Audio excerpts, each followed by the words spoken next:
आज होता दिवाळी पाडवा. त्यासाठी आम्ही 4:30ला उठलो आणि बाहेर अशी छान रांगोळी काढायला सुरुवात केली. आम्ही उठलो तर माझे मिस्टर पण उठले. त्यांनी आमच्यासाठी मस्त चहा बनवला आणि आम्ही तो रांगोळी काढता काढता मस्त एन्जॉयही केला. त्यानंतर आमची रांगोळी पूर्ण झाल्यानंतर ताई बाकीचं काम आवरत होत्या. तोपर्यंत मी सगळ्यांसाठी चहा बनवून ठेवला. चहा झाल्यानंतर आम्ही थोडंफार आवरलं आणि औक्षण करायला घेतलं. घरातल्या लहानांपासून मोठ्यांपर्यंत सगळ्यांनी ओवाळून घेतलं आणि आम्ही छान असं फोटोशूटही केलं. त्यानंतर आम्ही निघालो माझ्या माहेरी जायला. रस्त्याने गाड्यांची खूपच गर्दी होती, कारण दिवाळी म्हणजे सर्व स्त्रियांना माहेरी जाण्याची खूप ओढ असते. आम्ही माझ्या भाऊकडे पोचलो आणि तिथे आम्ही त्याचं औक्षण केलं आणि माझ्या भाच्यांचं सुद्धा औक्षण केलं. थोडा वेळ बसलो. त्यानंतर आम्ही निघालो यांच्या मामांच्या घरी जायला, म्हणजेच मम्मींच्या माहेरी.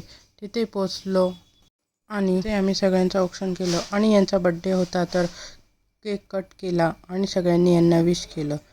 त्यानंतर मी माझ्या मामांकडे गेली होती, पण मी शूट करायचं विसरलं. असा संपला आमचा आजचा दिवस. व्हिडिओ आवडला असेल तर लाईक करा. भेटूया नेक्स्ट व्लॉगमध्ये. Bye bye.